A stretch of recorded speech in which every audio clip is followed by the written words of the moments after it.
Hello everyone. It's Sunday night, September 23rd. Uh, Wearing my Jonathan Colton tour t-shirt. Went to go see him in Rochester like 2 months ago or something like that. It was really good.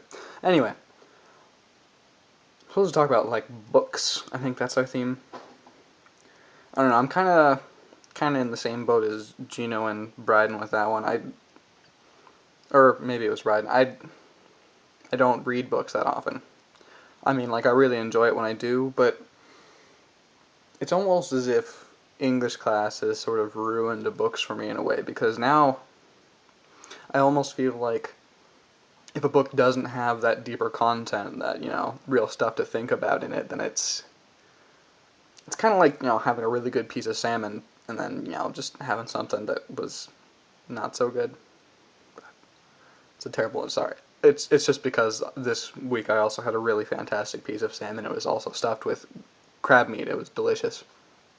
It was I went to a medical conference in Cleveland. It was pretty cool. I mean, I don't know if you guys have ever been to something where 90% of the stuff that is going on is completely over your head, but that's basically what it was. I mean, like, the stuff I learned was really cool. It was about hormones and bioidentical hormone replacement, and that was the focus of it, and it was really cool. But when they talk about biochemistry, I'm like, don't have any idea what you're talking about. But when they're talking more about, like, conceptual stuff, like, the fact that, a certain uh, unsung hero of a drug combined with oxytocin can basically help you get through withdrawal symptoms of addiction. That's pretty cool. Um, and yeah, that's basically what my week was, or what my last few days was, because I would go into the lecture hall with like my mom's tablet and play games on it, which is how I operate best when trying to pay attention to something, is multitasking and doing something that kind of occupies the front part, or not front part of my brain, but like active part of my brain that feels like it needs to be doing something, so I can tune in. I have internet brain. I guess it's really it's a problem that's becoming apparent in our generation. Because what I'll do is my family spends a lot of time together watching TV shows. And what I'll do is I'll be on the internet on my computer, playing games or messing around with the forums or something. And then I've gotten used to multitasking, which is, it can be good, but it also can mean that I get restless when just concentrating on one thing. So books, I should talk about them. I just read The Fault in Our Stars by John Green. I thought it was fantastic, except there were at least 3 times when I stopped reading it for like about a week, just because it's really sad, it's really depressing, and I was just like, I can't believe that he did that, and I don't want to read it anymore.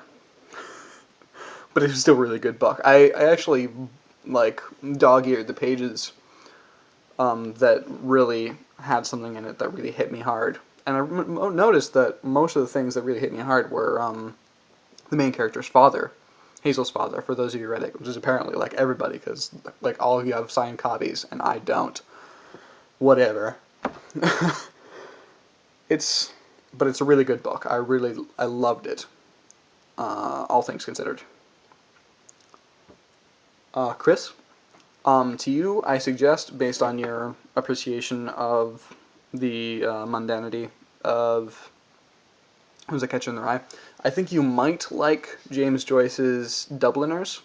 I'm reading it in my English class, and what's really interesting about it is that Joyce tries really hard to make it like completely normal, like because he's he's basically trying to portray the society that he lived in exactly as it was, which means that he puts a lot of stuff in there that's completely not important to the story at all, just to make it seem more real, really, because let's face it, not all of life is terribly interesting.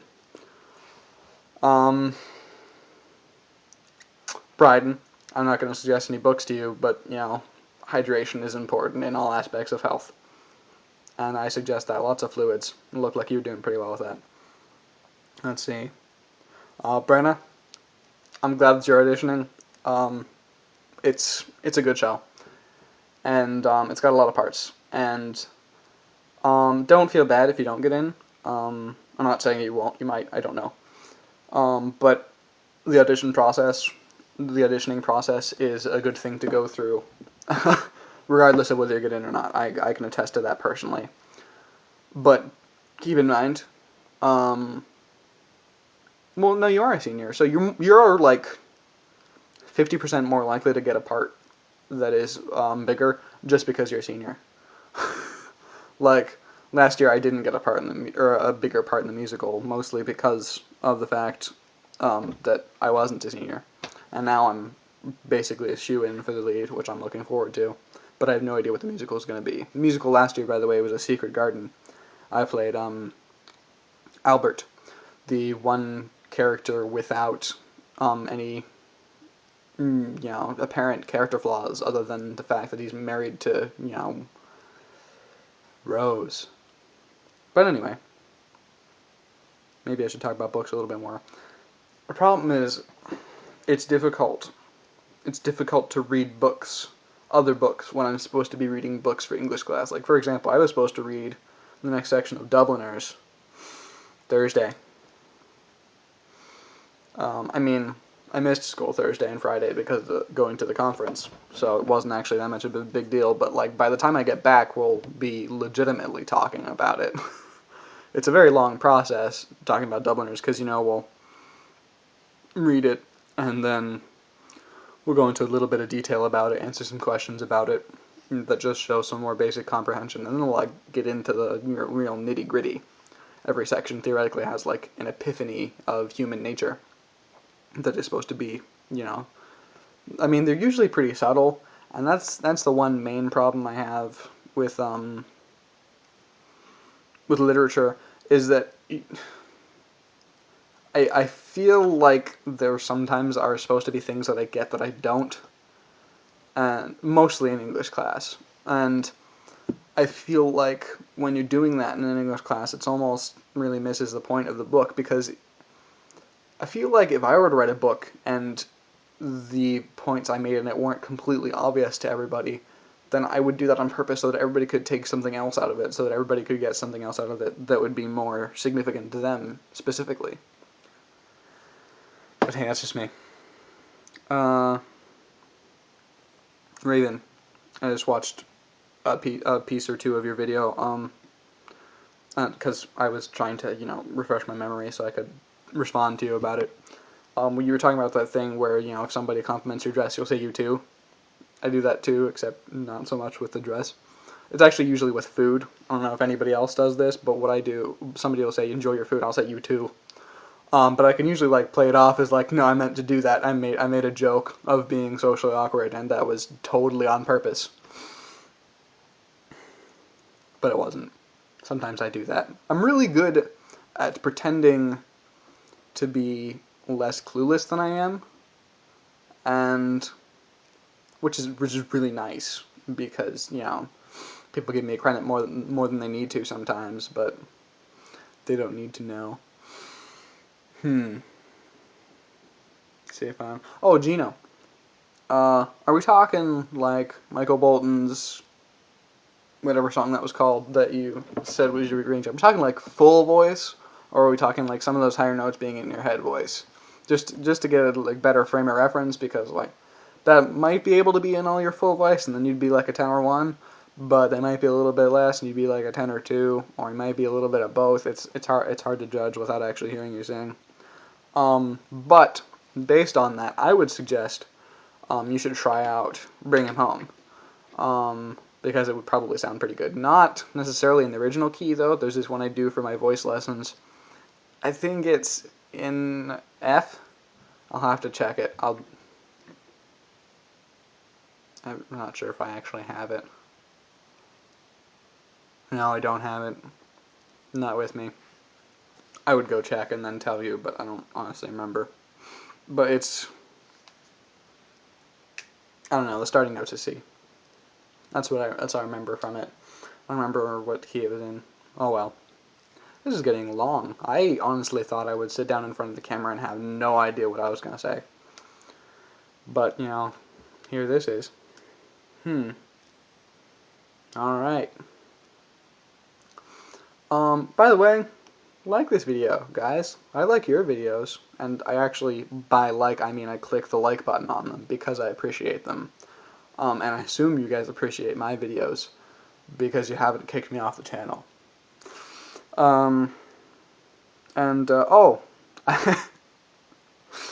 I had a rant and a ramble that I recorded about, I don't even know. It stemmed from my frustration with course selection.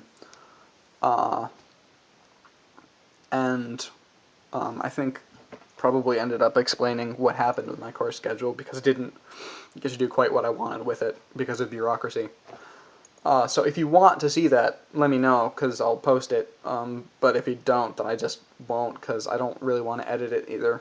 And it probably would need to be edited. Brenna, thank you for asking about video editing software so that I could know too.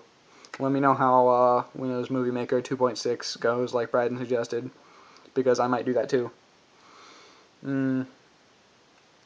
Also, let me know, anybody, if you have a good video conversion software, because if I'm going to edit this, if I'm going to actually edit my videos, what I'm going to need to do is convert the video files, because Movie Maker doesn't accept whatever file this kind of thing is. Yeah, I think that's good. All right, have a good week, you guys. I'll see you next time in your videos, in which you will talk about other stuff that I haven't been paying attention to because uh, I haven't been watching the messages. See you later.